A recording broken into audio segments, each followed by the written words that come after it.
Today we're making my favorite summer soup, the cold borscht. But first, I want to come clean on the origin of the Russian dishes I've been posting on my channel. Turns out they aren't Russian. They are Ukrainian. I never even thought about it until people started leaving me comments on my hot borscht and serniki videos saying that I'm engaging in cultural appropriation. I really did not mean for this to happen. Ukrainian food is absolutely amazing, so if you are of Ukrainian descent, please know that I meant no harm. The only reason I was calling them Russian is that I grew up in Moscow and these are some of the most common dishes there. Okay, back to the soup. If you've seen my hot borscht video, you're probably wondering how that beefy, insanely rich soup could possibly be served cold. It's not. This is a completely different soup that is vegetarian and can even be made vegan if you skip the eggs and use vegan sour cream. What's so lovely about the soup is that it combines both the raw and the cooked vegetables. So you get the creaminess from the potatoes, sweetness from the beets, and the refreshing crunch from cucumbers and radishes. This soup doesn't require nearly as much prep as the hot version, but you do need to make it the day ahead so that it has time to chill. Let's preheat the oven to 350 degrees for the beets. I have a huge beet today, so I'm only using one, but if yours is smaller, you might need multiple. Trim the top and the bottom. Scrub it really well under the water to clean it. Wrap it up in foil. Place on a baking sheet and put in the middle of the oven until it's tender. This big one took an hour. While the beet is cooking, peel and chop some carrots. The skinny ends can be cut in half and the thick ends can be cut into quarters. Then line up all the carrots and slice them about 1/4 of an inch thick. For potatoes, I'm using Yukon Gold, but any boiling potatoes would work. You can dice them any way you want, but here's how I do it. I find that with sticky vegetables like potatoes, it helps to drag the knife towards you until you get to the final dice. See how I drag the tip of the knife through the potato? This makes it easier to keep all the pieces in place.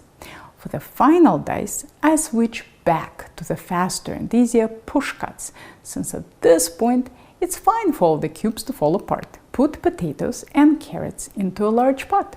Add 4 quarts of water. It will look like too much, but just trust me on this one. The next ingredient is very controversial in our house. I love to add a teaspoon of whole black peppercorns.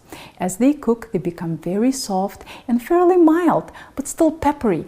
I find biting into one actually fun, but my kids find biting into one absolutely terrible. Since this particular version of cold borscht is for posterity, I'm making it the way I like it, but if you are cooking for people with sensitive palates, feel free to leave out the peppercorns. Add a bay leaf and a good bit of salt. Please put away that salt shaker. We have a gallon of water here, so we need fistfuls, not pinches. Stir. Cover, bring to a boil over high heat, uncover, reduce heat to maintain a gentle simmer and cook until the veggies are tender, about 20 minutes. Potatoes are usually the bottleneck here, so fish one out and check that it's completely soft and creamy. Let's see how beet is doing. That feels good. Keep in mind that a beet is not going to be creamy like a potato. It will always give you some resistance. What you are testing is whether the resistance is the same all the way to the center. If the outside feels softer and the center firmer, cook the beet longer. But if they feel about the same, you're done. Open up the beet and let it cool for about an hour until you can comfortably handle it.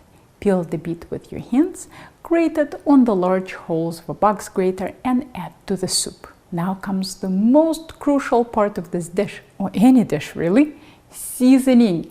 Add 2 teaspoons of sugar and a tablespoon of lemon juice. I'll add a little salt too.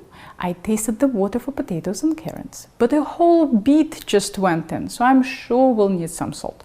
Give it a very thorough stir for at least 30 seconds to give the salt a chance to dissolve and then taste. I think we need more salt. Just a reminder that I'm using Diamond Crystal Kosher. For other salts, you might need half as much. As always, if you don't know what you need, practice on a small bowl.